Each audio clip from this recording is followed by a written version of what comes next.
Back everybody, स्वागत है आज की ब्रांड न्यू वीडियो के अंदर में। और आज की इस वीडियो के अंदर में हम बात करने वाले हैं यहाँ पे डीमन स्लेयर की मांगा के बारे में, जिसके अंदर मैं जो इन्फिनिटी कैसल आर्क को जो है कवर करूंगा। और हाँ, इसी आर्क के अंदर में मैं जो है यहाँ पे कोकोसिबो की बैटल की ग्योमे और सानिमी के साथ में होती है उसे कवर करूंगा। साथ ही इसमें जो है गेनिया और म्यूचिरो भी इसमें थोड़ा सा कॉन्ट्रीब्यूशन करते हैं। अब देखो, इस वीडियो का जो पहला पार्ट है मैंने कवर किया था, जिसके अंदर में मैंने ये बताया था कैसे जो कोकोसिबो ने यहाँ पे म्यूचिरो को बहुत बुरी तरीके से यहाँ पे हराया था और उसे जो है लिटरली दीवार पे टांग दिया था, और गेनिया को भी उसने जो टुकड़ों में काट दिया था। इसके बाद फिर हम देखते हैं कि सानिमी जो वहाँ पे एंट्री करता है और वो जो है अपने भाई का बदला लेने के चक्कर में तो कोकोसिबो बहुत बुरी तरीके से यहाँ पे लड़ता है और लगभग जो है उस फाइट के एंड में जो है मारा ही जाता है लगभग। लेकिन जो है ग्योमे वहाँ पे एंट्री लेता है और वो जो है सानिमी को बचा लेता है। तो देखो, आज की जो ये बैटल है ठीक यहीं से जो स्टार्ट होती है, जहाँ पे ग्योमे जैसे जो है सानिमी को बचाते हैं, वो जो है वो उसे सजेस्ट करते हैं कि वो जाकर अपने वुंड्स को स्टिच कर ले ताकि वो जो है बाद में बैटल कर सके। तब तक ग्योमे जो है अकेले कोकोसिबो से यहाँ पे फाइट करेगा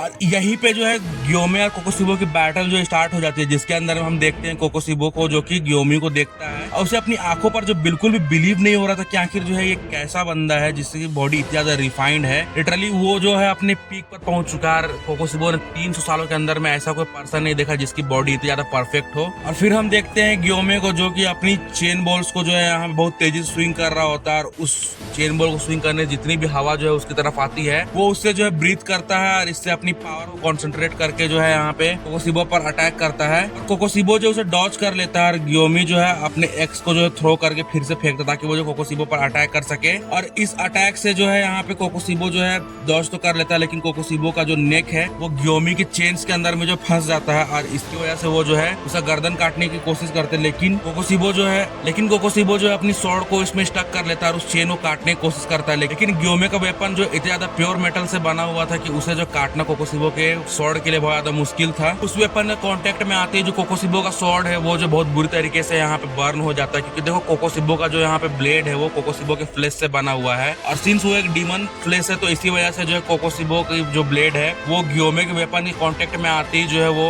बर्न हो जाती है, क्योंकि ग्योमे का जो वेपन है एक निचरिन स्वॉर्ड है और उसी से उसका जो है यहाँ पे वेपन है वो बना हुआ है। इसी वजह से जो है कोकोसिबो जो है उस ब्लेड को काट नहीं पाता और कोकोसिबो जो है बड़ी मुश्किल से अपना सर जो है उस चेन से बचा लेता है, लेकिन उसका जो एक बाल जो है कट कर वहाँ पे गिर जाता है। और फिर कोकोसिबो को इस चीज से जो विश्वास भी नहीं हो रहा था कि ग्योमे का जो वेपन है कितना ज्यादा रेयर है और बहुत ज्यादा प्योर मेटल से बना हुआ, जो कि बहुत ज्यादा एक्सट्रीम सनलाइट को जो है यहाँ पे एब्जॉर्ब कर सकता है। और इस तरह का जो मेटल है वो लिटरली सेनगोकू एरा में भी जो अवेलेबल नहीं, जहाँ पे शॉर्ट्स बनाने की टेक्निक जो अपने पीक पर थी।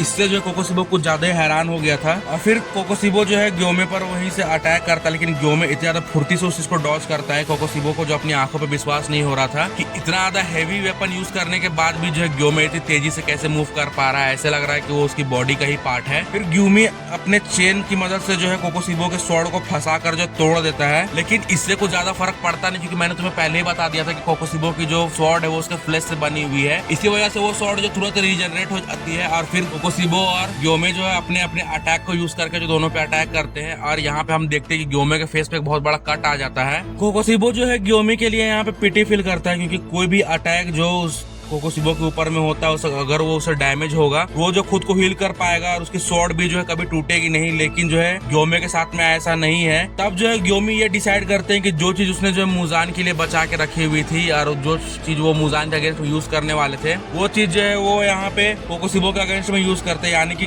ग्योमे ने भी जो अपना डीमन स्लेयर मार्क जो है अपीयर कर लिया है और ये दिखाने के बाद हमें जो ग्योमे का डीमन स्लेयर मार्क जो दिखाया जाता है। और वहीं पे जो सीन शिफ्ट हो जाता है म्यूचिरो की तरफ, जहाँ पे हम देखते हैं कि म्यूचिरो ने जो है कोकोसिबो के ट्रैप से जो खुद को फ्री कर लिया है और धीरे धीरे जो अपने वुंड के पास से जो अपने स्वॉर्ड को बाहर निकालता है और अपने उस वुंड को जो है यहाँ पे ब्लीडिंग रोक कर जो है गेनिया के पास में जाता है, गेनिया से बात करता है, जहाँ पे गेनिया अपने भाई को बचाना चाहता था। इसीलिए जो है वो म्यूचिरो को ये कहता है कि वो कोकोसिबो का जो बाल जो वहाँ पे गिरा हुआ वो उसे ला कर दे ताकि वो जो उसकी मदद से जो उसे खाकर उसे रिजनरेट कर सके। और यहीं पे जो फिर सीन शिफ्ट हो जाता है ग्योमे के साथ में, जहाँ पे ग्योमे को देखकर कोकोसिबो जो है ये समझ जाता है कि उसने अपना मार्क अवेकन कर लिया है। तो कोकोसिबो ये बताता है कि कितनी दुख की बात है कि आखिर जो उसने अपना मार्क जो अपीयर कर लिया है। और देखने से ये साफ पता चल रहा है कि ग्योमी जो 27 की एज का है, उसने जो उस समय जो अपना मार्क अपीयर किया है। तो इस पर ग्योमी पूछता है आखिर दिक्कत क्या है इस बात पे, तब कोकोसिबो ये बताता है कि जिस भी पर्सन ने जो अपना डीमन स्लेयर मार्क एक्टिवेट किया है वो जो है 25 साल से ज्यादा जिंदा नहीं रहते हैं, लेकिन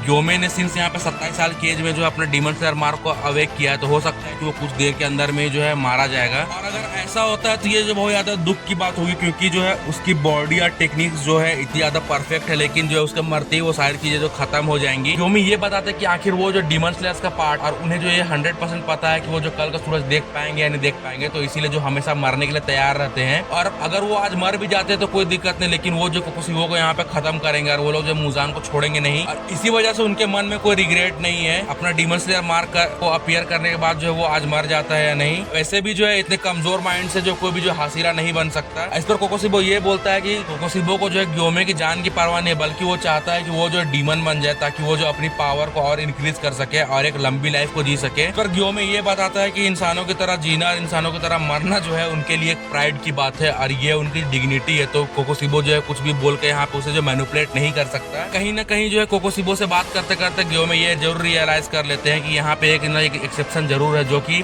डीमन स्लेयर मार्क के अपीयर होने के बाद भी जो है 25 साल से ज्यादा जिया है। और ये बात सुनते ही कोकोसिबो के यहाँ पे पसीने छूट जाते हैं। और इसके बाद फिर जो है ग्योमे जो है कोकोसिबो पर अटैक कर देता है। फिर दोनों के बीच की फाइट जो चालू हो जाती है। वहीं पे दूसरी साइड में हम देखते हैं सानमी को, जो कि अपने वुंड्स को जो स्टिच करके वापस से जो है ग्योमे के साथ में बैटल को ज्वाइन कर लेता है। और इस पॉइंट तक में जो है सानमी ने भी अपना डीमन स्लेयर मार्क जो एक्टिवेट कर लिया था। और सिंस जो है ग्योमे और सानमी दोनों ने जो है एक दूसरे के साथ में हासिरा ट्रेनिंग के अंदर में ट्रेनिंग किया था, तो इसकी वजह से दोनों जो अपने अटैक को जो सिंक कर लेते हैं और दोनों जो ज्वाइन करके कोकोसिबो के अगेंस्ट बैटल करने लगते हैं। और दूसरी तरफ गेनिया को जो म्यूचिरो है कोकोसिबो का बाल खिला देता है, जिसकी वजह से गेनिया जो है उसकी रिजेनरेशन स्पीड बहुत ज्यादा बढ़ जाती है और उसकी बॉडी पार्ट जो वापस से जुड़ जाते हैं। और गेनिया के दिमाग में जो है ये आता है कि उसे जो कोकोसिबो की जो स्वॉर्ड जो उसका पार्ट जो वहाँ पे गिरा हुआ था उसे भी खा लेना चाहता कि वो जो और ज्यादा पावरफुल बन सके। फिर से सीन वापस से शिफ्ट हो जाता है सानमी की तरफ में, जहाँ पे ग्योमे जो है अपनी पूरी ताकत से लड़ रहा होता है। लेकिन उन दोनों से लड़ते लड़ते कोकोसिबो को ये रियलाइज हो जाता है कि ये दोनों जो है ग्योमे और सानमी डीमन स्लेयर्स के अंदर सबसे स्ट्रॉन्गेस्ट है अपने जनरेशन के। और ग्योमे भले ही सबसे स्ट्रॉन्गेस्ट है, लेकिन वो ब्लाइंड है और उसे फर्क नहीं पड़ता कि वो ब्लाइंड है, यानी कि अपनी वेपन को स्विंग करने की मदद से जो है ग्योमे जो है अपने चेंज के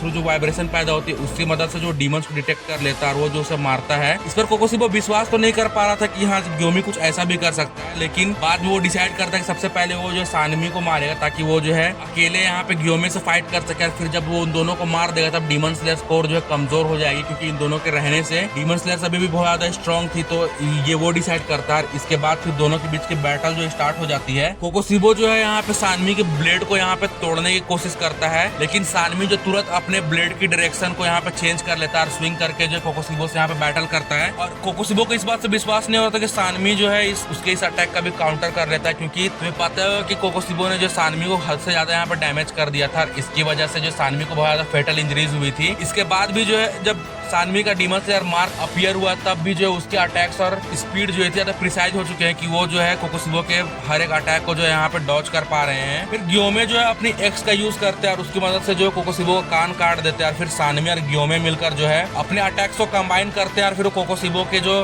किमोनो उसको डिस्ट्रॉय कर देते हैं। और इसके बाद फिर उन्हें लग रहा था कि अभी जो है उस कोकोसिबो का सर काटना बाकी है, इसीलिए वो जो है उसके सर की ओर जो जाने लगते हैं। लेकिन तभी हम अचानक से ये देखते हैं कि सरप्राइजिंगली सानवी और ग्योमे दोनों को जो बहुत बुरी तरीके से डैमेज पड़ता है। और फिर हमें यहाँ पे जो है दिखाया जाता है कोकोसिबो को, जो कि अपनी स्वॉर्ड को जो है ट्रू फॉर्म के अंदर रिवील करता है। और यहीं पे जो है कोकोसिबो भी कुछ ज्यादा ही सीरियस हो जाता है। और फिर यहाँ पे कोकोसिबो जो अपनी फुल पावर का यूज करके जो लड़ने के लिए यहाँ पे कोशिश करता है। और क्या तुम्हें लगता है कि यहाँ पे जब कोकोसिबो अपने ट्रू फॉर्म रिवील कर चुका है और जहाँ पे ग्योमे और सानवी भी अपने लगभग पीक पे आ चुके हैं, तो क्या जो दोनों मिलकर जो है कोकोसिबो को हरा पाएंगे? यानी मुझे अपने आइडियाज कमेंट्स के अंदर में जरूर बताना। और गाइस आज की वीडियो के लिए बस इतना ही। और हाँ गाइस, इसका अगला पार्ट जो मैं बहुत जल्दी लेकर आऊंगा। और अगर तुमने वीडियो यहाँ तो देखी तो वीडियो जरूर पसंद आएगी, तो वीडियो को लाइक करके चैनल को सब्सक्राइब करो।